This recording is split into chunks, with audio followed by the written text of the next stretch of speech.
Welcome to the Respectful Divorce Podcast. If you're considering a divorce, it's important to know that you have options for how you divorce.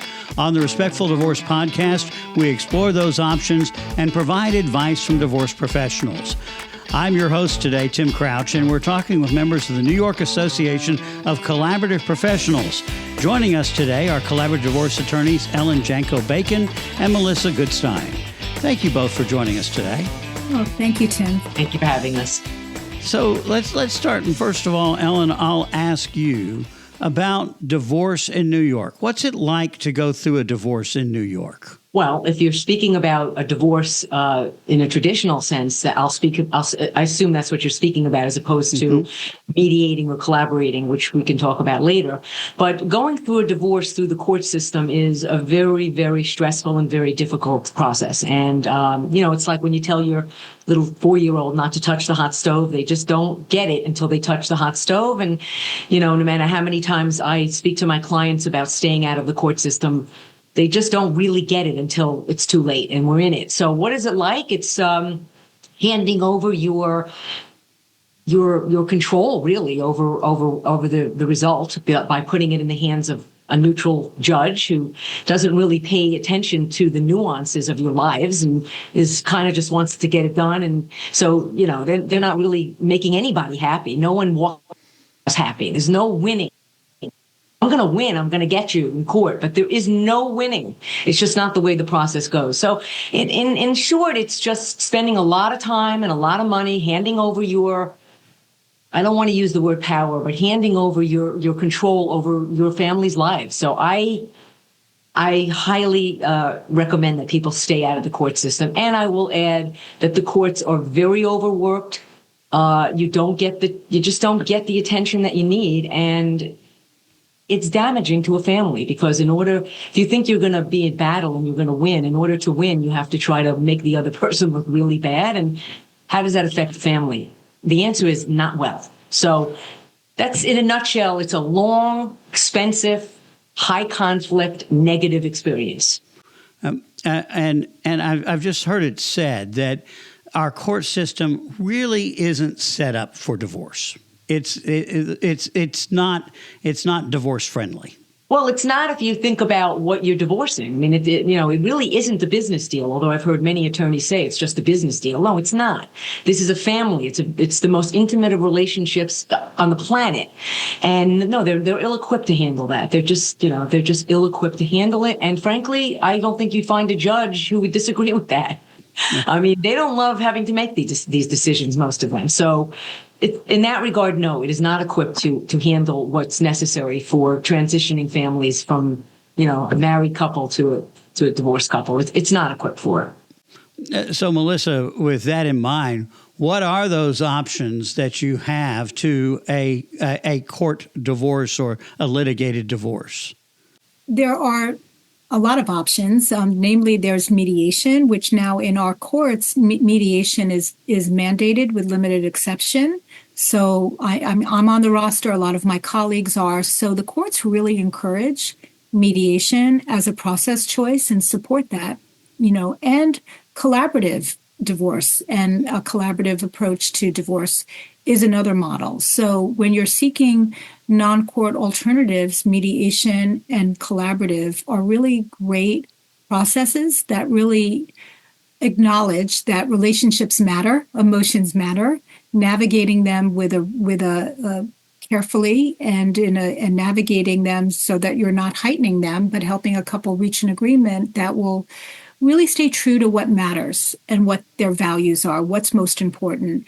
And when you hone in on that, there's a lot more opportunity to really create outcomes that are going to be workable, sustainable for a family. And to reach an agreement is putting that control into the parties itself. And that's really very powerful. And you lose that control, as Ellen said, when you go to it in a court process. You lose control of the outcome very quickly. And this is one way of maintaining that and also maintaining relationships and supporting those relationships that matter and you being able to define it.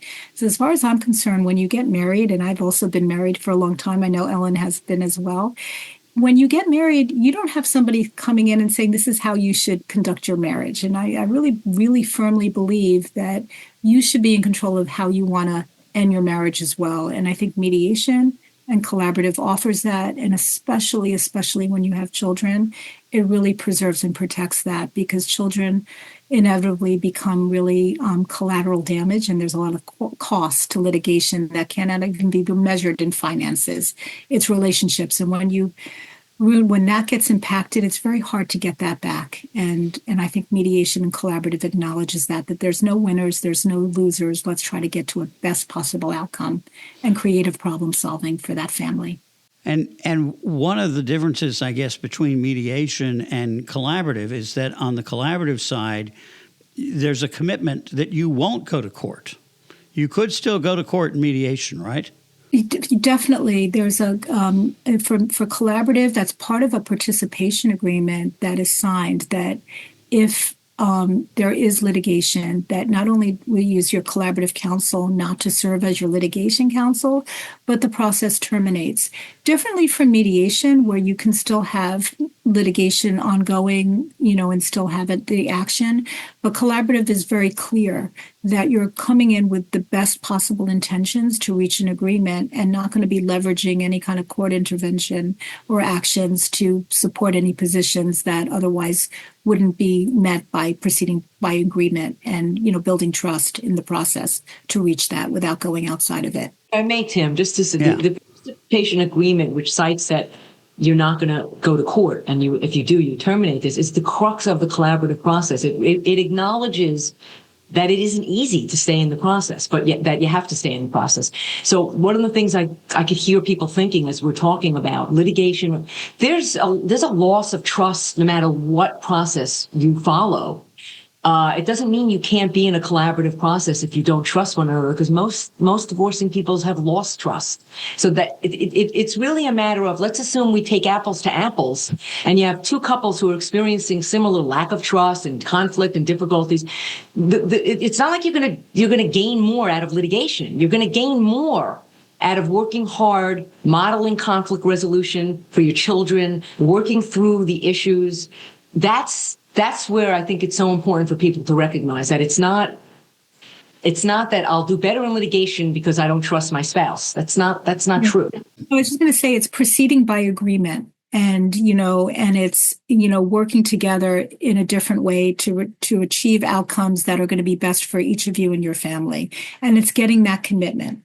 And that commitment, you can have no trust, right? But you can at least have the support of a team to help you kind of sort out those issues. And so that the emotions are not weaponized, but they're dealt with in a constructive way. So talk a little more about that team, because it's more than just the attorneys, right? Yeah, we are.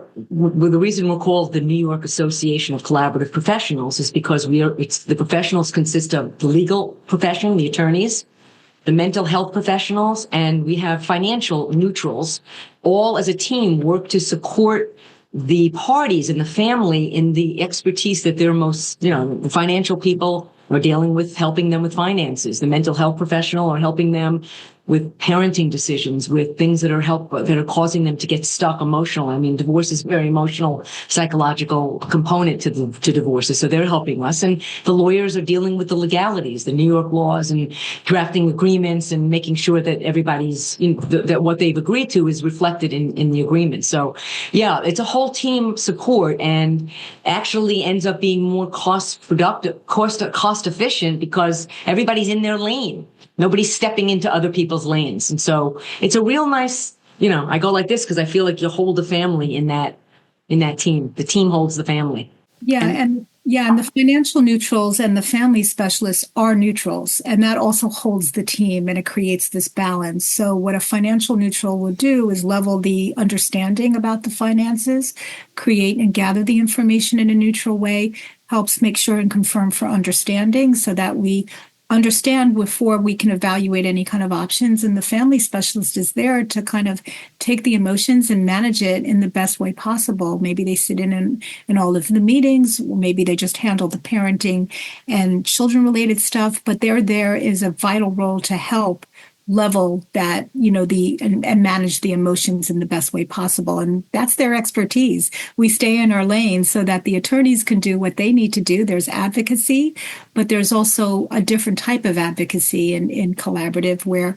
we hold a space not only for our clients' interests and need, but also the spouses as well, because that's how we're going to reach an agreement. And the relationship between the counsel is also much different. And I think Ellen can speak to this. And in a litigation, we're being very cooperative and collegial because we're working together. We're all working together. And that's a really unique feature in any process where you have an agreement on how all the professionals are going to work together. And that just inures to the benefit of the clients because we're all working for them on their team in a different capacity to help them. And there would be some people who would say, all of these people, it's got to get really expensive. How do you respond to that? I'm going to let you respond. Yeah, I respond to that because, you're each in your own lane. You each have, divorce is not just legal. Divorce is emotional. It's financial. It's child related. It's communication. There's so many threads when you have a marriage that is ending. And why not bring in those professionals to assist, untangling all the threads? And it really is a more efficient use of resources so that you're not using your attorney for emotional support in a way that maybe a mental health professional can use it in a more targeted way, in a more efficient way. You're not necessarily using your attorney necessarily to two attorneys handling financial information when you can just bring in one neutral to do it. So it's an efficient use of time and resources, and most importantly, expertise. And we're all trained in conflict resolution. So it's just delegating so that at the end, it's an outlay of costs, but it's how you use it to reach agreement. And I think it's a more efficient use of resources and expertise. And the hourly rates for these neutrals are well below the hourly rates of attorneys, right? Oh, yes, for sure. Yeah, that's just another great point. The mental health professional, the family specialist, in my experience, in our association, definitely does have a lower rate. So to use one neutral to work out the parenting as opposed to the two attorneys who are very capable of doing it. We're very capable of doing all that, but we're trying to kind of target it with what do we need to deliver in terms of a service that's going to be most helpful and most efficient in getting to a desired outcome. I mean, also, I can't tell you how many times when there's not a mental health professional, I'll refer to the family specialist in the process, how many meetings are not productive because people get, I use the word stuck. It's, they're emotional. And frankly, I'm not equipped to unravel that. I'm not. So when you think about cost, you're paying two attorneys to sit in a meeting and the meeting doesn't go well and another meeting doesn't go well and it breaks down. And I'm not saying that happens all the time, but it happens. And so wouldn't it be better to just have someone there that can help us move it along and actually make progress? It goes, that plays into the cost, but it's an excellent question because many people feel that that would be too expensive. And they have the ability to read the room because of how they're trained, and they sometimes can help to take the break at the right time or do something to move past that kind of thing that you can't move past otherwise. Right. That's 100% right. Yeah, for sure. So, Ellen, because you are both involved in litigation and collaborative, how is your role different in those two as the attorney? It's very different. And it's not always easy to switch hats because in the collaborative process, I'm working as a team to help the family. Yes, I am one person's advocate, but it's really, we're working as a team. So, and also it's protected by the participation agreement. So whatever gets said in that room stays in that room. Now go over to a litigation where I have to weigh every word I say for fear of prejudicing my client in court or having somebody use words against them. It's a very guarded approach to representing a client in litigation as opposed to a more open, transparent, interest-based representation in collaborative. It's so different. It's hard to even, I hope I've put it into words, but it's really very different. So what attracted you, Ellen, to the collaborative process? Why did that become part of what you offer your clients? First of all, I think of myself as a very spiritual person, and I think that people deserve better. I think that families deserve better, children deserve better. I care really about people, and I care about their futures. So, and I have experience in litigation. I see the damage it causes. I see both financially and emotionally, and I should say all three psychologically. The damage is you can't put a price on it. And it's in every case. There's no way of avoiding the damage, given what it takes to go to court. I mean, imagine you walk into a courtroom, you walk onto the floor, and your client's sitting with you, and her husband's sitting over there. That's not normal. It's unnatural. You walk into a courtroom and you're saying terrible things about each other. It's really so. That was the main impetus. And as I said, I really love helping people. And I think the collaborative process is such a gift to families. I wish I could do a better job at getting them to believe me more, but I do think it's just such a gift. So that's why I try to do as much of it as possible. I wish I was more like Melissa and quit litigation altogether, but I haven't done that. So, Melissa, so you quit litigation. I quit it very early on. I could only last like 2 years, and I hated every day of my job. I was miserable. And what I was most miserable about is that I really felt like I wasn't providing a service that I felt really good about. And I couldn't do it. And I got a law degree, and I'm like, how can I use this in a different way? And this concept of being more of a peacemaker, and especially in the context of a family, and knowing the importance of a family, and that a family still continues after a marriage ends, especially when you have children. And how can I support that? How can I do work that really acknowledges that and preserves that and protects those relationships that matter? And so when I began my practice, or segueing, I did mediation, because that's really, 1992 or 3, or I forget. That was the only thing out there. Collaborative wasn't even on the landscape. And then I included collaborative in my practice beyond mediation when I needed something that was in between. Like if mediation didn't work out, then it was litigation. There had to have been like a middle point where you still have that advocacy and still the ability to, but some people still needed more support. When you come into a mediation, you are your own advocate with the help of a facilitator, and sometimes more support is needed, more legal support, more support with the finances, more emotional support. And collaborative just delivered on all points, and then was able to, for me, use my law degree in advocacy in a way that I felt really good about. And so that's how I kind of transitioned into adopting mediation and collaborative in my practice. So, Ellen, you're the current president of the New York Association of Collaborative Professionals. What is that group? It's an umbrella organization that provides a home for people that practice collaborative law. We are very much invested in training and education so that our members are highly skilled in their field and in their profession. That's one of our main goals, is that we have highly skilled members, so that when people come to use people from our organization, they know they're getting the best that there is in the collaborative process. We also offer support for one another. We have support groups, because it's not always easy to practice collaboratively. It's a very challenging way of processing divorce, and we help each other through it. We're taking on now, an effort to try to educate the public more about the process, because we feel like we wish it could be as well known as mediation, and it isn't yet. So that's one of our goals.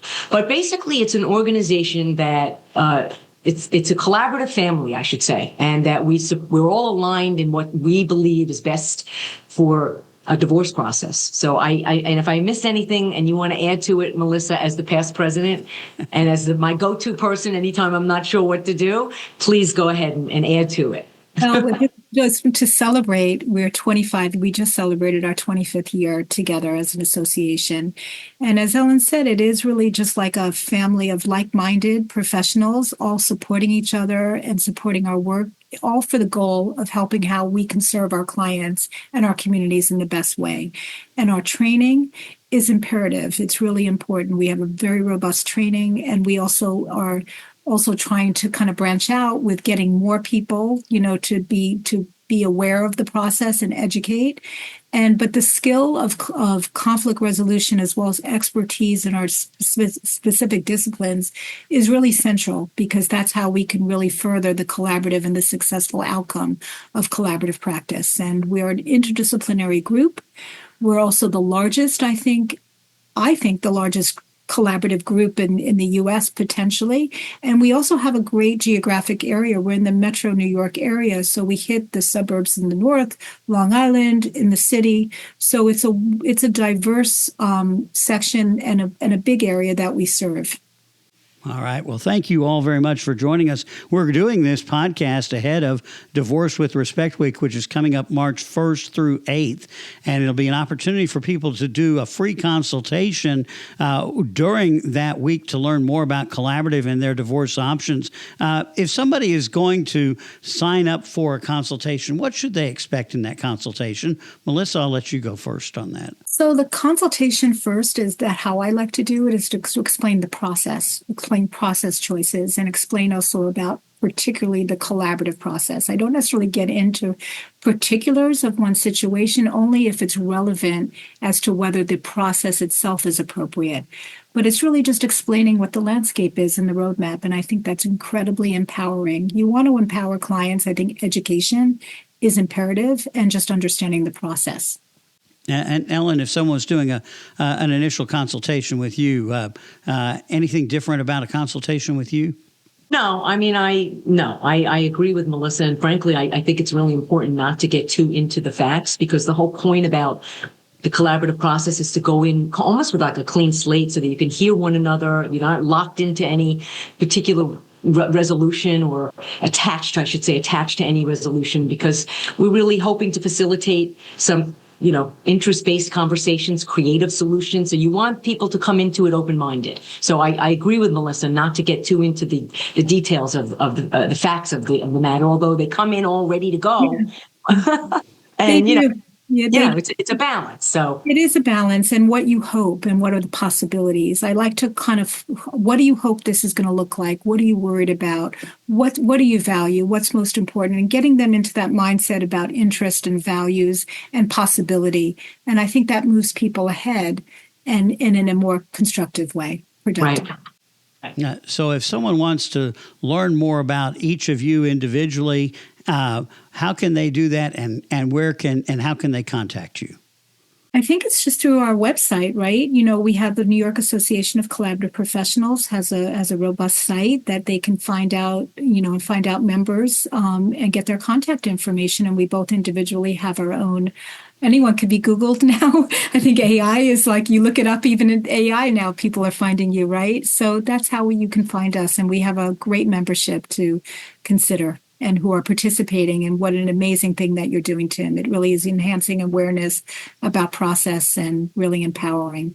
I echo those sentiments, and thank you very much for helping spread the word about this process of being able to get divorced in a more respectful manner.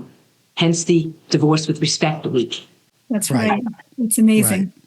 Thank you. All right. So we will put the link to the website for the New York Association of Collaborative Professionals and your individual websites in the show notes as well. Thanks again for joining us today.